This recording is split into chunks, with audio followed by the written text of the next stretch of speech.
जय हिंद मेरे डियर साथी, मैं आपका साथी विकास और आज एक देखने वाले हैं कक्षा 10 विषय विज्ञान।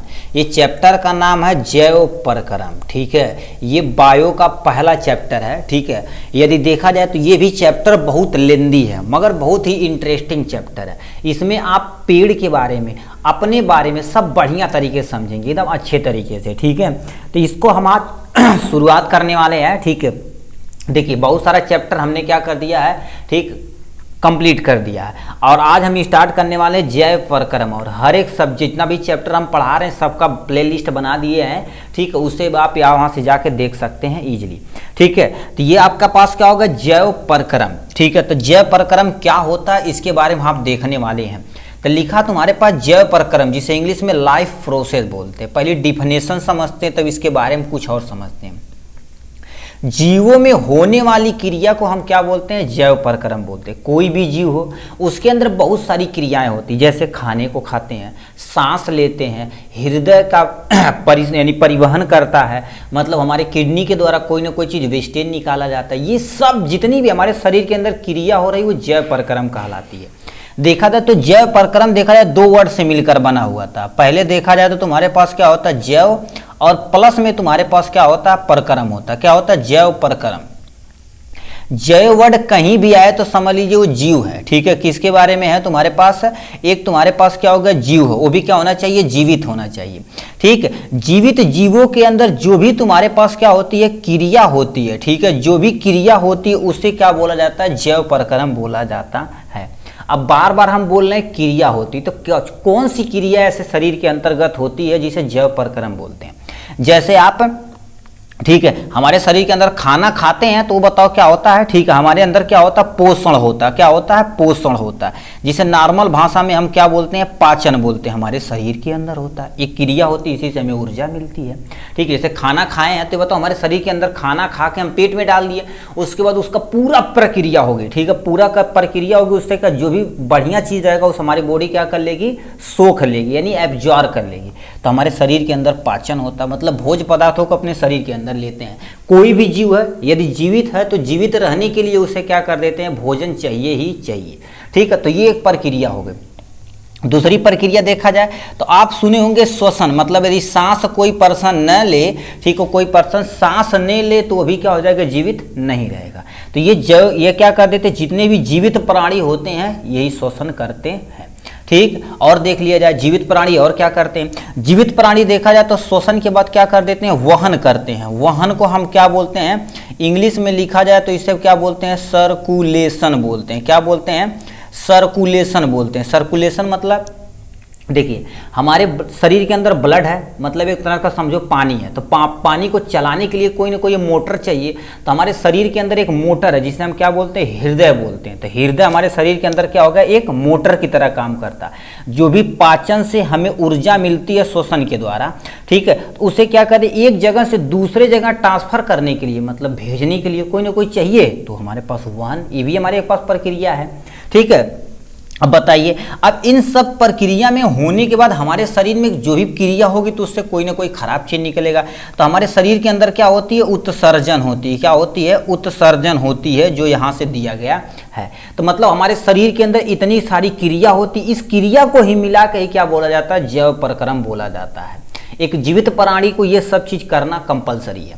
ठीक है, एक और दिया रहता है जिसे हम क्या बोलते हैं, प्रजनन बोलते हैं। ठीक है, प्रजनन बोलते हैं, जो आप आगे वाले चैप्टर में एकदम डिटेल में पढ़ेंगे। ठीक है, ये हो गया, इसे आप स्टार लगा दीजिए क्योंकि इसके बारे में आपको डिटेल में पढ़ना पड़ेगा। और ये जितने भी चीजें हैं देखिए, इसमें तुम्हारे पास किसके किसके बारे में पढ़ना पड़ेगा, चाहे वो तुम्हारे पास पादप हो, पादप मतलब चाहे तुम्हारे पास वो प्लांट हो, उनके बारे में डिटेल में पढ़ना पड़ेगा। और प्लस में तुम्हारे पास क्या होगा, कोई मानव यानी कोई जीव हो उसके बारे में भी तुम्हें डिटेल में पढ़ना पड़ेगा यहाँ से। मतलब ये पाचन एक बार पेड़ में पढ़ना पड़ेगा, एक बार हमारे पास मानव में पढ़ना पड़ेगा। श्वसन मतलब हम कैसे श्वसन करते हैं, ठीक है, उसके बारे में पूरा डिटेल में पढ़ना पड़ेगा। पेड़ कैसे शोषण करने उसके बारे में भी डिटेल हमें पढ़ना पड़ेगा। ठीक है, अब क्या होता है, वहन, हमारे शरीर के अंदर सर्कुलेशन होता है। कोई भी चीज़ एक जगह से दूसरे जगह ले जाने के लिए हमारे शरीर के अंदर सर्कुलेटरी सिस्टम का नाम एक होता है, तो वो भी तुम्हें क्या करना पड़ेगा, डिटेल में पढ़ना पड़ेगा। उत्सर्जन भी हमें क्या करना पड़ेगा, एकदम मजे तरीके से पढ़ना पड़ेगा। ठीक है, चाहे पेड़ में हो चाहे मानव में हो। ठीक है, तो यहाँ पे हो गया प्रजनन भी क्या कर देते हैं, चाहे यानी पेड़ हो चाहे मानव हो भी प्रजनन करते हैं। तो इन सबको मिला के ही क्या बोला जाता है, जैव प्रक्रम बोला जाता है। तो आप जैव प्रक्रम के बारे में अच्छे से समझ गए होंगे। ये जनरल चीजें हैं, ये पूछा नहीं जाता है। मेन पूछा जाता पोषण के बारे में आपको बताना है। ठीक है, पोषण के बारे में कहेगा, पोषण क्या होता है, पोषण क्यों करते हैं, इस कितने प्रकार के होते हैं, मान लेते लॉन्ग में आ जाएगा तो क्या आपको डिफाइन करना पड़ेगा। ठीक है, तो सबसे पहले आपके सामने दे रखा पोषण। ठीक है, तो आप इनकी डिफिनेशन के बारे में समझिए, पोषण क्या होता है इनके बारे में। ठीक है, पोषण के बारे में आप समझिए क्या होता है। तो पोषण की पहले परिभाषा लिख रखिए, पोषण की आवश्यकता क्यों पड़ती है। ठीक है, तो इन सबको देखिए, हम इस जैव प्रक्रम में इस लेक्चर में इतने चीजें हम कवर अप करने वाले। जैव प्रक्रम का परिचय हमने देख लिया। पोषण की परिभाषा, पोषण दो प्रकार के होते हैं, स्वपोषण और विषम पोषण, यानी स्वपोषी या विषम पोषी। इसको भी हम डिटेल एग्जाम्पल के साथ देखेंगे, इसे भी डिटेल में देखेंगे एग्जाम्पल के साथ, तब ये लेक्चर हमारा खत्म होगा। ठीक है, तो सबसे पहले समझते हैं पोषण यानी न्यूट्रिशन क्या होता है। ठीक है, देखा जाए तो न्यूट्रिशन क्या होता है, पहले इसके बारे में समझते हैं। न्यूट्रिशन यानी पोषण, देखिए जितने भी दुनिया में जीवित प्राणी हैं, मतलब जीवित प्राणी यदि उन्हें ऊर्जा चाहिए तो पोषण करना पड़ेगा। तो लिखा तुम्हारे पास, सजीवों द्वारा भोजन को ग्रहण करना, मतलब कोई भी जीव है तो भोजन तो करेगा ही, क्योंकि उसी से ऊर्जा मिलती है। जैसे फॉर एग्जांपल आपको कार चलानी है तो कार में क्या डालते हैं, पेट्रोल डालते हैं। ऊर्जा के लिए पेट्रोल डालेंगे, बिना पेट्रोल को तो चलेगा नहीं भाई। ठीक है, तो उसमें ऊर्जा के लिए क्या चाहिए, पेट्रोल चाहिए। अब बताओ हमारे शरीर के अंदर के ऊर्जा के लिए क्या चाहिए भैया, भोजन चाहिए। ठीक है, इसलिए आप देखो सुबह आप जाते हैं, खाते हैं, ठीक है, और अच्छे तरीके से पैक करके दोपहर के लिए ले जाते, फिर शाम तक आते आते आप थक जाते। क्यों, क्योंकि आप जो भोजन से जितनी भी ऊर्जा मिली थी सब आप शरीर क्या हो गई, पढ़ने में, दौड़ने में, कूदने में, ठीक है, सब खत्म हो गई। ठीक है, तो ही भोजन को ग्रहण करना। अब भोजन का क्या कर देना, अवशोषण। यदि भोजन को ग्रहण किया गया तो हमारे शरीर में अंदर उसका अवशोषण होगा। अवशोषण करना, शरीर के अंगों की मरम्मत करना। अब बताइए शाम तक आते हैं आप थक जाते हैं, ठीक, शाम तक आते हैं थक जाते हैं, उसके बावजूद आप खाना वाना बाकायदे से खाते हैं, फिर शाम को सो जाते हैं, आराम से रात भर सोते हैं। हमारी पूरी रात भर हमारी शरीर की मरम्मत होती है। ठीक है, जो क्योंकि पोषण से जितने भी हमारी ऊर्जा मिली है अंगों की मरम्मत करने में लग गई है। अनुरक्षण मतलब जो रोगों से लड़ने में मदद करती है। ठीक है, का कार्य करना ही क्या कहलाता, पोषण कहलाता। अब दोबारा इस परिभाषा के समझिए, जीवों द्वारा भोजन को ग्रहण करना, भोजन का अवशोषण करना, शरीर के अंगों की मरम्मत तथा अनुरक्षण का कार्य करना ही क्या कहलाता, पोषण कहलाता है। तो ये पोषण की डिफिनेशन हो गई। भोजन को ग्रहण करना, उसका अवशोषण करना, शरीर में कोई भी चीज यदि मान लेते हैं मरम्मत करना है, ठीक है, तो मरम्मत करना तो उसे ऊर्जा से ही मरम्मत की जाती है जो आप भोजन के द्वारा ग्रहण करते हैं। ठीक है, अनुरक्षण मतलब जितना अच्छा से आप भोजन खाएंगे, आपकी जितनी शरीर स्ट्रांग रहेगी उतना आप रोगों से आराम से लड़ सकते हैं। नहीं तो क्या हो जाएगी, अभी देखो कोरोना से आप लड़ के आए हैं, एक्चुअल में आप कोरोना से लड़ के आए। देखिए कोरोना में सबको यदि ऐसे देखा जाए तो हमारी इम्यूनिटी बहुत स्ट्रांग थी तो हम जीत चुके उससे, कोरोना को हरा कर आए। अपने आप को कभी कमजोर मत समझिएगा। ठीक है, जो नहीं लड़ पाए दुनिया में नहीं रहे, यही तो नेचर का सिलेक्शन है। ठीक है, यदि जैव विकास, ठीक, अनुवांशिकता जैव विकास वाले चैप्टर में देखा जाए तो जैव विकास वाला पोर्शन यदि पढ़ेंगे आप, आपके सिलेबस में हटा दिया गया जैव। अब उन्होंने डार्विनवाद, ठीक है, लैमार्कवाद, इस सब के बारे में पढ़ेंगे तो उन्होंने यही बताया हुआ था नेचुरल सिलेक्शन के बारे में। तो ये आपके पोषण हो गया। अब आपके माइंड में आता भाई हम भोजन काहे करते हैं, कोई ना रीजन होगा भोजन वोजन करने का। ठीक है, नहीं करे तो काहे होगा। ठीक है, तो इसके बारे में हम थोड़ा सा क्या कर देते हैं, यहाँ से हमें देखना पड़ेगा।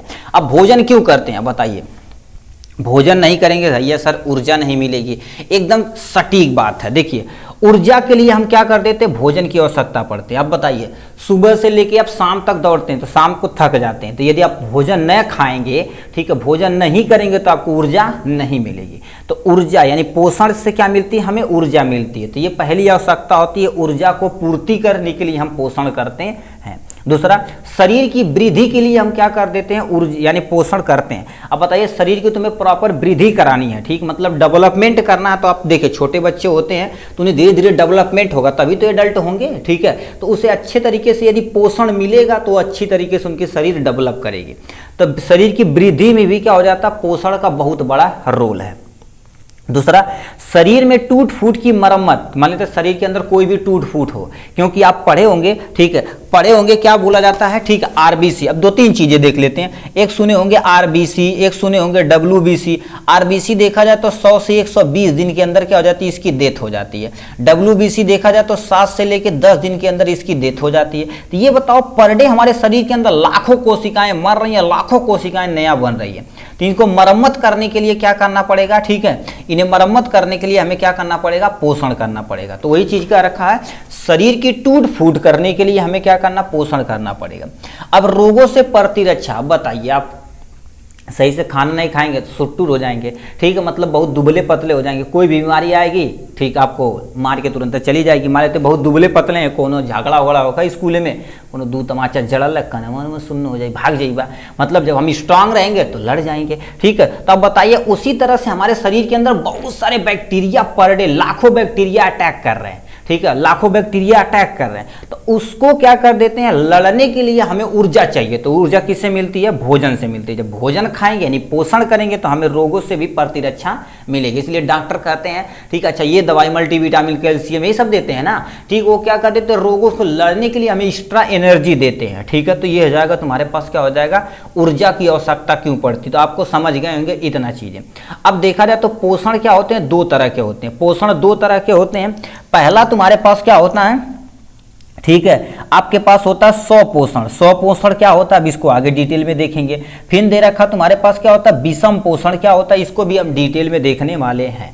स्वपोषण जो अपना भोजन स्वयं बनाते हैं, विषम पोषण जो अपना भोजन स्वयं नहीं बनाते हैं।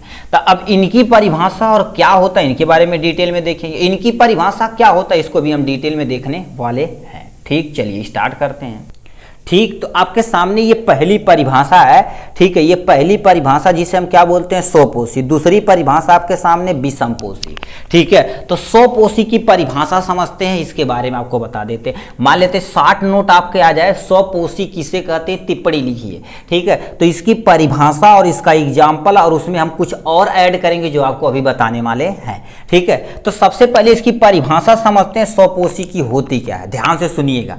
स्वपोषी क्या होते हैं, जो पेड़ पौधे तथा जीव जंतु अपना भोजन कार्बनिक यौगिक अकार्बनिक यौगिक जैसे कार्बन डाइऑक्साइड तथा जल की सहायता से क्लोरोफिल की मदद से प्रकाश संश्लेषण द्वारा अपना भोजन स्वयं बनाते हैं, स्वपोषी कहलाते हैं। सिंपल सा क्या कर देना, देखिए ये कह रखा है, जो भी पेड़ पौधे, ठीक है, अकार्बनिक यौगिक से, ठीक है, जैसे तुम्हारे पास क्या हो गया, नाइट्रोजन जो अकार्बनिक यौगिक है, हाइड्रोजन अकार्बनिक यौगिक है, सल्फर देते हैं अकार्बनिक यौगिक है, जिंक देते हैं वो अकार्बनिक यौगिक है, उसकी मदद से कार्बन डाइऑक्साइड और जल की सहायता से, और क्लोरोफिल क्या कर देता, प्रकाश को पकड़ के प्रकाश संश्लेषण कराता, जिससे अपना भोजन स्वयं बनाते हैं, उसे हम क्या बोलते हैं, स्वपोषी बोलते हैं, ठीक है। ये स्वपोषी की हो गई। अब इसमें होता क्या, देखिए सबसे पहले आप पढ़े होंगे कार्बन डाइऑक्साइड ले लिया, ठीक। अब उसके बाद क्या कर देता है, यहां से हमें क्या लेना, पानी लेना, ठीक है। अब ये जब अभिक्रिया करेगा तो यहां पर क्या होना चाहिए, सूर्य का प्रकाश होना चाहिए, यानी क्या होना चाहिए, आपके सामने सनलाइट होना चाहिए, और दूसरा पास क्या होना चाहिए, क्लोरोफिल होना चाहिए, ठीक है। क्लोरोफिल की मदद से जब ये भोजन बनाएगा तो हमें क्या बनाएगा, C6 बनाएगा, H12 बनाएगा, O6 बनाएगा, प्लस में हमारे लिए ऑक्सीजन बना जाएगा। तो ये देखा जाए तो ग्लूकोज बना रहा है, 6 से गुड़ा यहाँ, 6 से गुड़ा यहाँ, 6 से गुड़ा यहाँ, मतलब ये अभिक्रिया क्या हो गई, बैलेंस हो गई। यही अभिक्रिया होती है जो क्या होती है, स्वपोषी में होती है। स्वपोषी मतलब जो अपना भोजन स्वयं बनाते हैं, यही अभिक्रिया होती। इसी अभिक्रिया को हम क्या बोलते हैं, एक नाम दिया जाता है जिसे हम क्या बोलते हैं, प्रकाश भैया संश्लेषण कहते हैं, ठीक है। प्रकाश संश्लेषण, जिसे हम इंग्लिश में देखा जाए तो इसे क्या बोलते हैं, फोटोसिंथेसिस बोलते हैं। क्या बोलते हैं, फोटोसिंथेसिस बोलते हैं। तो यही चीज वहां पर आपको क्या करना पड़ेगा, ऐड करना पड़ेगा। तो सबसे पहले इसकी परिभाषा लिखेंगे, ये अभिक्रिया लिखेंगे, और ये इसके बारे में बता देंगे, आपका 2 नंबर सिक्योर हो जाएगा। मान लेते हैं आप डायग्राम बनाना चाहते हैं बायो में, तो यहाँ पर क्या होता है, देखिए ये आपका सिंपली क्या हो गया, ये आपका, ठीक है, ये प्लांट हो गया। यहाँ से देखा जाए तो ये क्या हो जाएगा, रूट हो जाएगा, ठीक है। इसके बगल में ही क्या हो जाती है, यहाँ से इस यहाँ पर क्या हो जाती है, लीफ जाती है। ठीक है, ये आपके सामने लीफ हो गई यहाँ से। ठीक है, ये आपके सामने लीफ हो गई और यहाँ से सूर्य का प्रकाश भैया आ जाता है। ठीक है, सूर्य का प्रकाश आ जाता है और हमारे एटमॉस्फेयर में कार्बन डाइऑक्साइड होती है। ठीक, और यहाँ से नीचे से देखा जाए तो खनिज तथा लवण जाते हैं जो जल के रूप में जाइलम ले जाता है। ये जाते हैं तो अपना काम करते हैं और यहीं पर क्या कर देता है, C6H12 और O6 बन के तैयार हो जाता है। और इसमें स्टोरेज जो होता है किसके रूप में होता है, स्टार्च के रूप में क्या हो जाता है, भोजन का स्टोरेज होता है पत्तियों के अंदर। ये आपका डायग्राम बना देंगे और इसका एक प्यारा सा क्या कर देंगे, एग्जाम्पल लिख देंगे। ठीक, तो 100 पोषी आपको समझ में आएगा। इतनी बड़ी परिभाषा नहीं लिखने का मन कर रहा तो सिंपल सा क्या लिखिए, जो भी पेड़ पौधे तथा जीव जंतु अपना भोजन प्रकाश की उपस्थिति में स्वयं बनाते हैं उन्हें क्या बोला जाता है, स्वपोषी जीव जंतु बोला जाता है। स्वपोषी बोलते सब सिंपली तुम समझना। ये परिभाषा में क्या करने के बाद आपको ये सब थोड़ा सा लिखना पड़ेगा। यदि टिप्पणी आएगी तो, नहीं टिप्पणी आएगी तो क्या कोई टेंशन नहीं। हमारे पोषण पे टिप्पणी आए तो पोषण, पोषण की आवश्यकता, पोषण के प्रकार, ये डिफाइन करेंगे। 2 पेज आपका लॉन्ग में हो जाएगा। ठीक है, मान लेते 100 पोषी पे, ठीक है, आपको टिप्पणी आ जाए तो ये परिभाषा लिखना पड़ेगा। वो चीज लिखने के बाद एग्जाम्पल आपको लिख देना। जैसे हरे पेड़ पौधे, कुछ जीवाणु होते हैं, कुछ जीवाणु में एक जीवाणु का आता है आपको जो सिलेबस में है, युगलीना। युगलीना ऐसा जीव है जो क्या कर देता, प्रकाश की उपस्थिति में अपना भोजन स्वयं बना लेता है, तो उसे हम क्या बोलते हैं, स्वपोषी बोलते हैं। ठीक है, तो ये हो जाएगा स्वपोषण के बारे में। नेक्स्ट में तुम्हारे पास आते हैं विषम पोषण किसे बोलते हैं भाई। ठीक है, विषम पोषण में समझते हैं, जस्ट इसी का उल्टा लिखेंगे आपका विषम पोषण हो जाएगा। ठीक है, तो विषम पोषण क्या होता है इसे ध्यान से सुनिए। तो क्या होता है, जो जीव जंतु सूर्य की प्रकाश की उपस्थिति में अपना भोजन स्वयं नहीं बनाते हैं उन्हें क्या बोला जाता है, विषम पोषी बोलते हैं। तो सर जी कैसे भोजन प्राप्त करल है, ये तनी बतावत है, कोई टेंशन नहीं।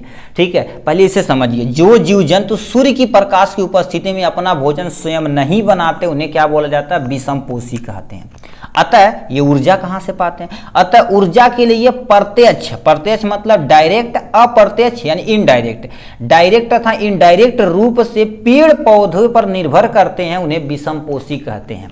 ठीक है, उन्हें विषम पोषी कहते हैं। सिंपल सा क्या लिखने के, ऐसे जीव जंतु जो प्रकाश की उपस्थिति में अपना भोजन स्वयं नहीं बना पाते हैं उसे हम विषम पोषी कहते हैं। और प्रत्यक्ष तथा अप्रत्यक्ष रूप से, चाहे डायरेक्ट तथा इनडायरेक्ट रूप से हम क्या कर देते हैं, उसी पर पोषी पे, स्वपोषी पर ही क्या होते हैं, निर्भर होते हैं। जैसे बताओ हम क्या करते हैं, चाहे सीधे प्लांट को खा लेते हैं, चाहे प्लांट का हम प्रोडक्ट खाते हैं। ठीक है, चाहे प्लांट जैसे साग को लेके आए डायरेक्ट प्लांट खा लिए, या प्लांट का प्रोडक्ट खा लिए, जैसे गेहूं से रोटी बना, रोटी खाए, मतलब इनडायरेक्ट रूप से तुम क्या करो, उसे खा रहे हो, तो उसे क्या बोलेंगे, विषम पोषी बोलेंगे। ठीक है, इसका एग्जाम्पल मानव, हाथी, शेर, कुत्ता, बिल्ली, सब कुछ यहाँ पर तुम छाप सकते हो जो आपके सामने दिख रहा है। ठीक है, ये हो जाएगा इसके बारे में। तो ये विषम पोषी है। अब विषम पोषी के भी तुम्हारे पास भाई कईयों प्रकार होते हैं। ठीक है, विषम पोषी के तुम्हारे पास प्रकार होते हैं जो आपके सामने दे रखा है इसके बारे में। और याद रखना विषम पोषी पे आपका टिप्पणी पूछा हुआ था, आपको दिखा देते हैं। ठीक है, अब आपको दिखा देते हैं इसी पे जाते जाते। ठीक है, अभी आपको समझ में आ जाएगा विषम पोषी पे कैसे क्वेश्चन पूछा हुआ था। ये टिप्पणी पूछा था 2024 में। ठीक है, रुकिए पॉज करके हम दिखाते हैं भैया। ठीक, तो ये आपके सामने एक क्वेश्चन पूछा 2023 में। देखिए क्या पूछा है, 8वां नंबर, ध्यान से क्वेश्चन देखिएगा। पोषण किसे कहते हैं, जो आपको बता दिए डिटेल में। स्वपोषी पोषण किसे कहते हैं, इसको भी बता दिए उदाहरण के साथ। परपोषी यानी विषम पोषी, परपोषी को ही विषम पोषी बोला जाता है। का उपयुक्त उदाहरण सहित क्या करना, वर्णन करना। और ये कितने नंबर का था भाई, 2023 में देखा जाए तो कितने नंबर का, 4 नंबर का। यदि पोषण की परिभाषा लिखेंगे तो 1 नंबर, इनके बारे में उदाहरण के साथ यदि एक्सप्लेन करेंगे तो आपको 3 नंबर। तो ये क्वेश्चन खाता कितने बने हुए, 4 नंबर का टोटल था। 2024 में केवल विषम पोषी क्या होते उदाहरण सहित पूछा था, टिप्पणी 2 नंबर में। ठीक है, तो आपका क्वेश्चन जितने भी हम इधर कराएंगे सब सिक्योर के साथ कराया जाता है। ठीक है, तो विषम पोषी के क्या हो जाएंगे, अब यहां से प्रकार आप नोट करिए। ठीक है, विषम पोषी कईयों प्रकार के होते हैं, मेनली हमने 4 प्रकार लिखा हुआ। तो सबसे पहले देखते हैं तुम्हारे पास शाकाहारी, जिसे हम क्या बोलते हैं, हर्बीवोरस बोलते हैं। अब ये क्या होते हैं, ध्यान से सुनिए। जो जीव जंतु या जो जंतु पौधों के फल, फूल, पत्ती आदि खाते हैं। मतलब क्या होता है, ऐसे जीव जंतु जो हरा पौधा खाते हैं, सिंपली ऐसे जीव जंतु या हरा पौधा खाते हैं या हरे पौधे का फल फूल खाते हैं, ठीक है, उसे क्या बोला जाता है, शाकाहारी बोला जाता है। जैसे हिरण हो गया, खरगोश हो गया, गाय हो गया, बकरी हो गई, ये सब तुम्हारे पास किसके अंतर्गत आ जाएंगे, शाकाहारी के अंतर्गत आ जाएंगे, जो विषम पोषी का एक पहला प्रकार हो गया। मांसाहारी, ये सब आप बचपन से पढ़ते आ रहे, थोड़ा सा तेजी से चलते हैं। मांसाहारी जो जंतु अपने, ठीक है, मांस शिकार खाते हैं, ठीक है, मतलब जैसे शेर हो गया, शेर क्या कर देता, शिकार करता, उसका मांस खाता, शिकार करके उन्हीं का मांस खा जाएगा, तो उन्हें क्या बोला जाता है, हम मांसाहारी बोलते हैं। सिंपल सा, ऐसे जीव जंतु जो मांस खाते हैं उन्हें मांसाहारी बोला जाता है। एग्जाम्पल में शेर हो गया, चीता हो गया, ठीक है, ईगल हो गया, ये सब इसके एग्जाम्पल हो जाएंगे यहाँ से, ठीक है। अब नेक्स्ट पे देखा जाता है तुम्हारे पास क्या होता है, मृतोपजीवी। मृतोपजीवी क्या होते हैं, कुछ ऐसे जीव जंतु होते हैं जो क्या कर देते हैं, ठीक है, कुछ ऐसे जीव जंतु होते हैं जो कोई चीज सड़ गल रहा है, ठीक है, या कोई चीज मर गया है उसको खाते हैं, ठीक है, उस पे जीवित रहते हैं, उसे क्या बोलते हैं, मृतोपजीवी। तब लिखा क्या हो गया, वे जीव जो सड़े गले अथवा मृत, ठीक है, जंतुओं से भोजन ग्रहण करते हैं उन्हें मृतोपजीवी कहते हैं। जैसे एग्जाम्पल में तुम्हारे पास क्या हो गया, कवक हो गया, कवक। और एक नाम सुने होंगे आप, हाइना का नाम सुने होंगे। जैसे शेर जब कोई चीज खाता तो देखेंगे हाइना झुंड में आता है, उसे मार के भगा देता है या भाग जाता है, या कोई शेर छोड़ के खाना जाता तो सड़ जाता तो उसे वो खाते हैं हाइना।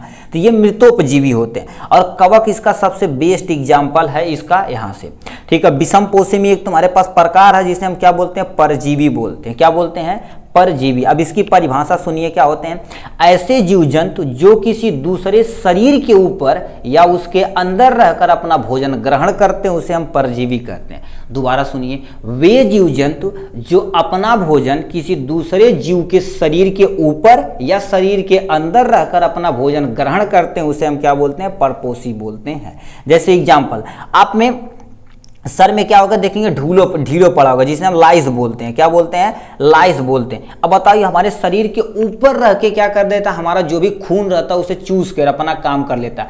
मच्छर देखा जाए तो एक परजीवी है, वो कुछ करता नहीं, घूमते घूमते आता है, सब ब्लड सक करता, भाग जाता है, ठीक है, तो वो परजीवी हो गया। तो ये हमारे शरीर के बाहर, कुछ हमारे शरीर के अंदर होते हैं। जैसे तुम्हारे पास क्या होगा, टैप वर्म हो गया, कहते हैं ना इनके पेट में किचुआ पड़ गया हो, पेट में एक्चुअली में नहीं, वो इंटेस्टाइन में पड़ता है, मतलब हमारी छोटी आंत अथवा बड़ी आंत में पड़ता। तो टैप वर्म करता क्या, ये वाला देखो, ये वाला हिस्सा क्या कर धंसा देगा और ये वाला फ्री रहेगा, तो जो भी भोजन आएगा वो आराम से खाएगा। तो हमारे शरीर के अंदर रहता, तो उससे क्या बोलते हैं, अंतः परजीवी बोलते हैं, ठीक है। यदि शरीर से बाहर रहेगा तो उसे हम बाह्य परजीवी बोला जाता है, ठीक है। तो इतना था हमारे किसके बारे में, पोषण के बारे में, ठीक है। इतना चीजें हो गई पोषण के बारे में। अब नेक्स्ट वीडियो में आपसे मिलेंगे, ठीक है, जीवों में यानी जीवों में पोषण। पहले अमीबा के बारे में पढ़ेंगे, फिर हम किसके बारे में पढ़ेंगे भाई, मानव में पढ़ेंगे, ठीक। चलिए आज के लिए बस इतना ही, फिर मिलेंगे नेक्स्ट वीडियो में नेक्स्ट टॉपिक के साथ। तब तक के लिए bye bye and take care.